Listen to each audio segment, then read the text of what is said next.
हर पल आपके साथ।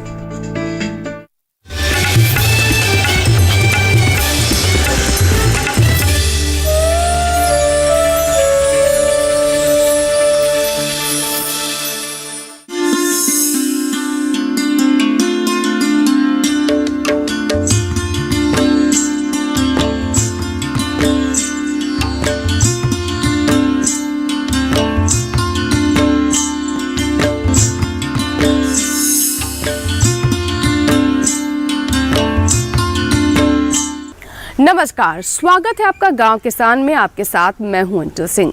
गांव किसान आप किसानों का अपना कार्यक्रम है, जहां हम बात करते हैं कृषि और ग्रामीण विकास से जुड़ी हुई तमाम जानकारियों के बारे में, ताकि हमारे किसान इन विशेष जानकारियों का इस्तेमाल कर सकें और खेती किसानी और ग्रामीण विकास से जुड़े हुए उद्योगों में लाभ ले सकें। तो चलिए शुरुआत करते हैं आज के गाँव किसान की। सबसे पहले हम आपको बताएंगे कि कैसा रहा इस बार का अंतर्राष्ट्रीय व्यापार मेला और कैसे हमारे देश के कोने कोने से किसान इस मेले में पहुंचे और उन्हें मिला एक मंच। उसके बाद जानकारी देंगे आपको मधुमक्खी पालन के बारे में और अंत में आपकी मुलाकात करवाएंगे एक युवा उद्यमी से जिसने पर्यावरण की सुरक्षा का बीड़ा उठाया है। तो चलिए शुरुआत करते हैं आज के गांव किसान की।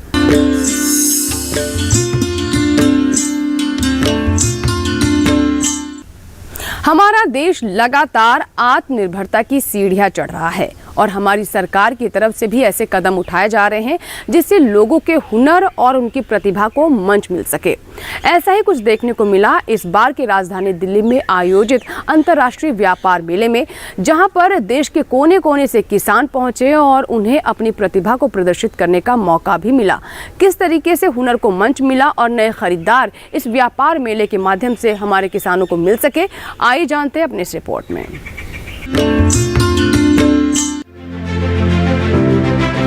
मेला एक ऐसा आयोजन होता है जहां देश भर की अलग अलग संस्कृतियां एक ही स्थान पर होती है, जिसमें शामिल होते हैं दस्तकार, कलाकार और हुनरमंद। दिल्ली के प्रगति मैदान में आयोजित भारत अंतर्राष्ट्रीय व्यापार मेले में भी कुछ ऐसे ही रंग देखने को मिले, जिसमें देश भर के करीब 20 से ज्यादा राज्यों के 550 स्टॉल लगाए गए। ये सभी स्टॉल्स विभिन्न रंगों से सराबोर रहे, जिसमें आम जरूरत से लेकर खास जरूरतों का खास ख्याल रखा गया। पिछले 6 सालों की उपलब्धियों पर निगाह डाले तो हम पाएंगे कि हुनर हाट के माध्यम से करीब 6,75,000 से ज्यादा दस्तकारों, शिल्पकारों और उनसे जुड़े लोगों को रोजगार और स्वरोजगार के अवसर मुहैया कराने में सरकार को सफलता मिली है। माननीय प्रधानमंत्री जी के वोकल फॉर लोकल और स्वदेशी अपनाने के आह्वान से हैंडलूम व हैंडीक्राफ्ट के क्षेत्र में भारत की छुपी हुई प्रतिभा एक बार फिर नए रंग में रंगती नजर आ रही है।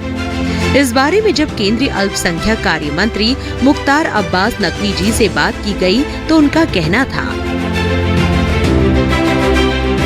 मैं हूं आपके साथ राधिका चौधरी, अल्पसंख्यक मंत्री हमारे साथ मुख्तार अब्बास नकवी हमारे साथ रहेंगे। नकवी जी, 6 साल का अगर मैं जिक्र यहाँ पर करूं, हमने बहुत लोगों को आत्मनिर्भर बनाया, बहुत लोगों को रोजगार दिया है, लेकिन महिलाओं का परसेंटेज कितना रहेगा? मुझे लगता है कि जो हमारी आधी आबादी है, वो आधी आबादी को, आधे से ज़्यादा आबादी को जो है वो उनको आत्मनिर्भर बनाने के तमाम जो प्रयास और तमाम जो कार्यक्रम हैं उसका असर दिखाई पड़ रहा है। लोकल फॉर वोकल का जिक्र भी करेंगे। अभी आप मंच पर खड़े होकर इसी का बात कर रहे थे, क्या इसको लोग समझ पा रहे हैं और क्या इस पर आप काम कर पा रहे हैं? इसका ही कारण है कि हमारे जो पूरी दुनिया की आर्थिक तंगी और मंदी के बावजूद हमारे देश की अर्थव्यवस्था मजबूत भी है और स्टेबल भी। मेलों से जहां बेरोजगार और आर्थिक रूप से कमजोर लोगों को सीधा लाभ पहुंच रहा है, वहीं मेले में आए लोगों ने भी कला को काफी सराहा। लोग अब भारत में बने उत्पादों को अच्छा खासा रिस्पांस दे रहे हैं। हाँ बोलिए। हाँ जी, बहुत अच्छा लगा। मैं पारुल लॉयर हूँ, द्वारका कोर्ट में बैठते हैं, तो यहाँ पे आज सैटरडे था तो वीकेंड पे आए, तो काफ़ी अच्छा प्रोग्रेस हुआ है और कई सारी चीज़ों पे अच्छा उन्नति देखने को मिल रही है। और कई स्टेट्स में देखा, जैसे कि दिल्ली देखा और भी देखा, प्रोग्रेस हो रही है। शिक्षा नीति जो है, कई सारी सरकार हमारा अच्छा काम कर रही है, लेकिन और भी उम्मीदें हैं। जैसे आत्मनिर्भर का कॉन्सेप्ट लेकर रखे आए हैं, उस पर एक जो एक्चुअल ग्राउंड लेवल पे भी ग्राउंड रियलिटी भी लेकर के आए तो ज़्यादा बेटर होगा। सिर्फ हर साल हम देखते हैं लेकिन कुछ हो नहीं पाता उस लेवल तक। मैं यहाँ पे एक बार पहले भी आई थी, हमारे यहाँ पे स्टॉल लगा भी हुआ है। हॉल नंबर जो पुराने हैं ना 7, 8, 9, 10, 11 में हमारा स्टॉल भी लगा हुआ है। यहाँ पे बहुत अच्छी है, सारे स्टॉल्स बहुत अच्छे हैं। साड़ी के स्टॉल में गई मैं, यहाँ पे बनारस की बहुत ही सुंदर साड़ी है और मैंने खरीदी भी है। राजस्थान का भी बहुत अच्छा लगा स्टॉल। राजस्थान का भी बहुत रियल ज्वेलरी, जो हम लोग तो ऐसे हैं, हम लोग जा नहीं सकते हैं ना हर स्टेट में, तो ट्रेड फेयर में आके एक चक्कर काट लेते हैं, तो सारे स्टेट्स का मज़ा ले लेते हैं। Thank you. तो भी आपने देखी विशेष रिपोर्ट जिसमें हमने आपको बताया कि किस तरीके से देश के 20 राज्यों से यहाँ पर लोग पहुँचे और अपनी प्रतिभा का उन्होंने प्रदर्शन किया। इसी के साथ ही यहाँ लेंगे एक छोटे से ब्रेक का। ब्रेक के बाद जब वापस आएंगे तो बात करेंगे हमारा पशुधन की, जिसमें आज हम आपको विशेष तौर से जानकारी देंगे मधुमक्खी पालन के बारे में। तो कहीं मत जाइएगा, बने रहे गाँव किसान के साथ। छोटा सा ब्रेक।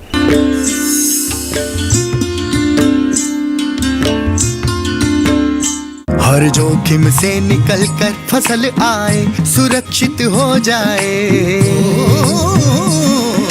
फसल बीमा से हर किसान अब आत्मनिर्भर हो जाए। अब सूखा पड़े या बाढ़ आ जाए, कोई डर नहीं। अब ओले पड़े या कीट पतंगे फसल खा जाए, कोई फिक्र नहीं। अब कैसी भी आपदा हमारी फसल पे आ जाए, क्षति होने पर हमारे दावों का उचित भुगतान मिलता है, क्योंकि हमने लिया है प्रधानमंत्री फसल बीमा। बुआई से फसल कटाई तक हर जोखिम का दावा, न्यूनतम प्रीमियम पर अधिकतम भुगतान का वादा। योजना से हर साल जुड़ रहे हैं 5 करोड़ से ज्यादा किसान। अब आपकी है बारी। नजदीकी कृषि कार्यालय, सहकारी समिति, बैंक शाखा, अधिकृत बीमा कंपनी या जन सेवा केंद्र में स्वेच्छा से करा सकते हैं पंजीकरण। फसल बीमा पोर्टल या फसल बीमा ऐप द्वारा भी किया जा सकता है पंजीकरण। प्रधानमंत्री फसल बीमा योजना, आपकी फसलों का संपूर्ण सुरक्षा कवच। कृषि एवं किसान कल्याण मंत्रालय, भारत सरकार। मुझे जॉब छोड़ा फिर भी सुकून। ब्रो, नए चैलेंजेस नए मौके लाते हैं। अच्छा, सीरियसली राहुल, मेरा पूरा घर now it's an online retail store. देख, वाओ, लेकिन पैसे? कुछ साल पहले दिवाली बोनस को इन्वेस्ट किया था। और अब तो है LIC का यूलिप प्लान निवेश प्लस। एक बार इन्वेस्ट करो, इंश्योरेंस से सुरक्षा का लाभ और मार्केट की बढ़त का फायदा दोनों पाओ। 1 सेक Rahul. Madam, you are double cool.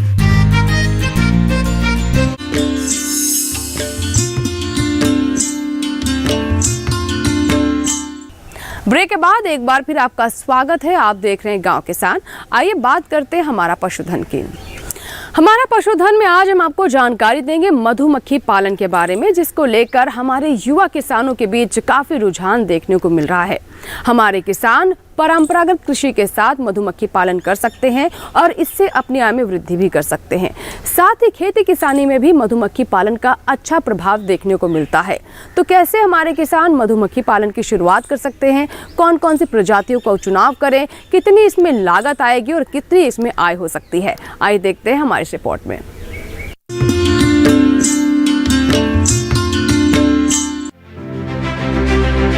मधुमक्खी पालन भूमिहीन किसानों और युवाओं के लिए आय का सबसे अच्छा विकल्प साबित हो सकता है।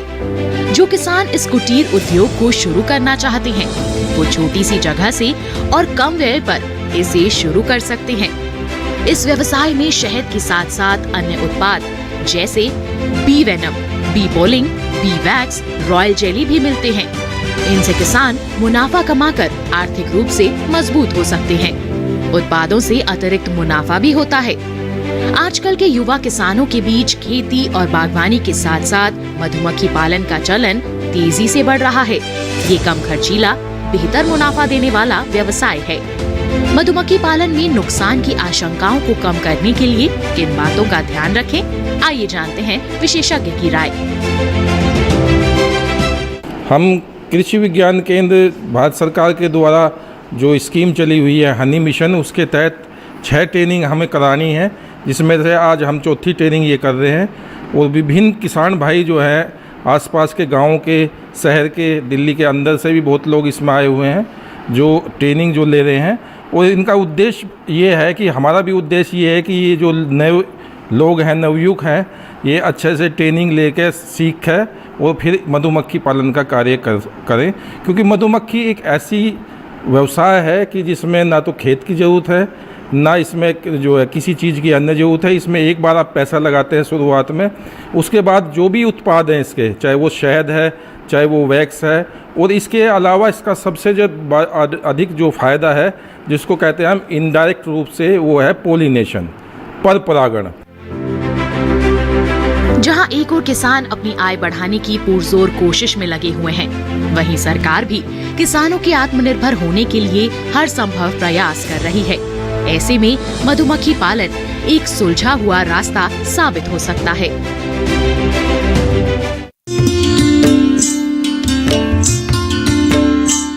तो ये थी हमारी विशेष रिपोर्ट। इसी के साथ ही बढ़ते हैं आगे और बात करते हैं इस माह के पशुपालक कैलेंडर की, जिसमें हम अपने पशुपालकों को बताते हैं कि माह और मौसम के अनुसार कौन सी खास बातें हैं जिसका ध्यान रखना जरूरी है ताकि उनके पशु स्वस्थ रहें। तो आइए देखते हैं इस माह का पशुपालक कैलेंडर। पशुपालक कैलेंडर।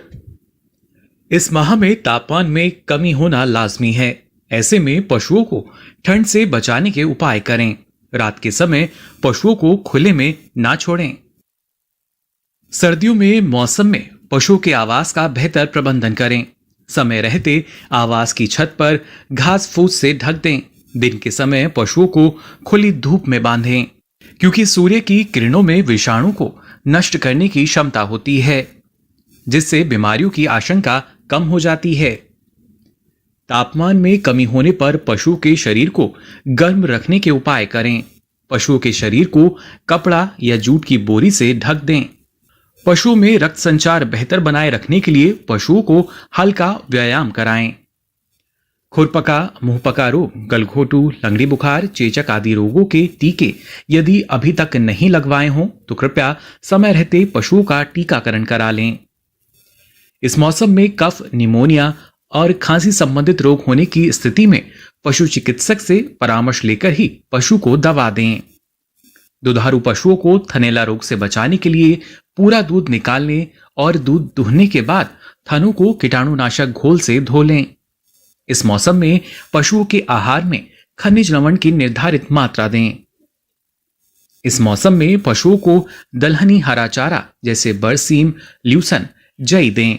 साथ ही इस समय शुष्क पदार्थ का 1/3 भाग और बाकी हरा चारा होना चाहिए।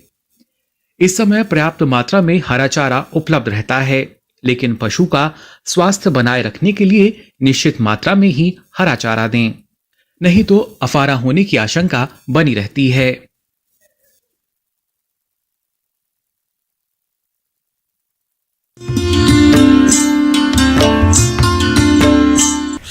तो ये था इस माह का पशुपालक कैलेंडर। इसी के साथ ही वक्त हुआ एक छोटे से ब्रेक का। कहीं मत जाइएगा, ब्रेक के बाद जब वापस आएंगे तो बात करेंगे कामयाब किसान की। बने रहे हमारे साथ, देखते रहे गांव किसान। छोटा सा ब्रेक।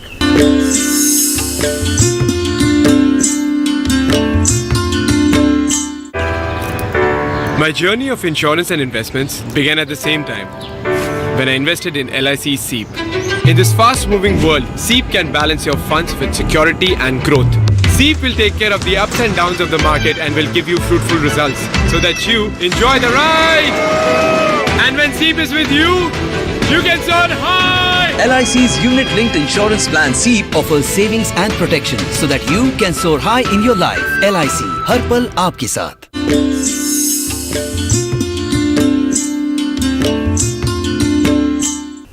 ब्रेक के बाद एक बार फिर आपका स्वागत है। आप देख रहे हैं गांव किसान। आइए बात करते हैं कामयाब किसान की। प्रकृति के बारे में जब भी हम विचार करते हैं तो उसकी बदलती दशा को सोचकर हमारे माथे पर चिंता की लकीर खिंचाती हैं। लेकिन इस भीड़ में ज़्यादातर वो लोग शामिल हैं जो कि समस्या के बारे में सोचते हैं, लेकिन जो समाधान की बात करते हैं वो इस भीड़ का हिस्सा ही नहीं है। तो चलिए आपकी मुलाकात करवाते हैं एक ऐसे ही युवा से जिसने पर्यावरण के प्रति अपनी जिम्मेदारी को निभाने का बीड़ा उठाया है और कर दिखाया है कुछ कमाल। आइए मुलाकात करवाते हैं आपकी अंकित से। जलवायु परिवर्तन और पर्यावरण के बिगड़ते हालात मौजूदा समय के सबसे विचारणीय विषय है। हर कोई इन समस्याओं और इनसे होने वाले दुष्परिणामों से परेशान है। इसीलिए समाज का हर वर्ग इसके समाधान में जुटा हुआ है। दिल्ली के प्रगति मैदान में आयोजित मेले में हमारी मुलाकात ऐसे ही एक युवा उद्यमी अंकित त्रिपाठी जी से हुई, जिन्होंने मैकेनिकल इंजीनियरिंग करने के बाद खुद का स्टार्टअप शुरू किया, जो लोगों को सजग रखने का काम तो करता ही है, साथ ही पर्यावरण की रक्षा भी कर रहा है। इस समय अंकित की एक company यूनिको green earth private limited में कबाड़ से जुगाड़ की तर्ज पर कई तरह के उत्पाद तैयार किए जा रहे हैं, जो सभी इको फ्रेंडली है। उनकी कंपनी के द्वारा बनाई गई नोटबुक के पूरा हो जाने के बाद अगर मिट्टी में डाल दिए जाए तो तुलसी के पौधे हो जाएंगे। है ना कमाल का आइडिया। आइए जानते हैं उनके ऐसे और भी प्रोडक्ट के बारे में।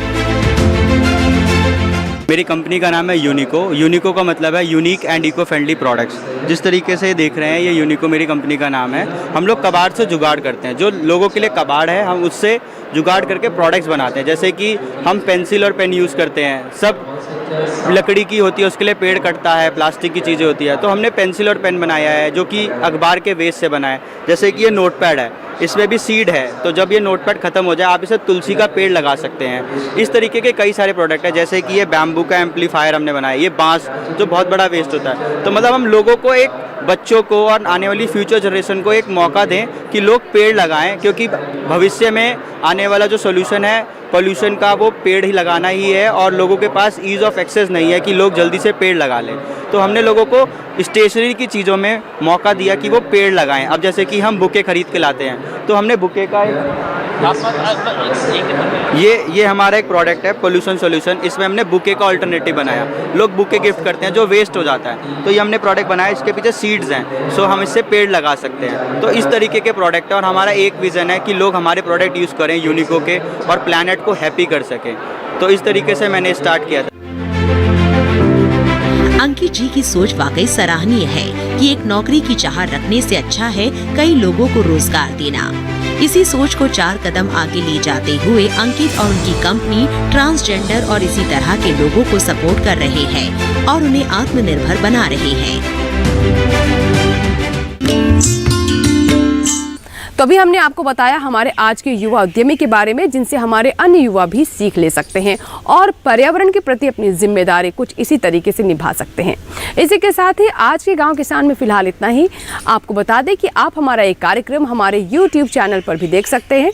इसके लिए बस इस QR कोड को स्कैन करना होगा और आप जुड़ जाएं हमारे YouTube चैनल से। इसी के साथ ही गाँव किसान के आज के अंक में फिलहाल इतना ही। दीजिए इजाज़त, लेकिन आप बने रहे दूरदर्शन किसान के साथ। नमस्कार।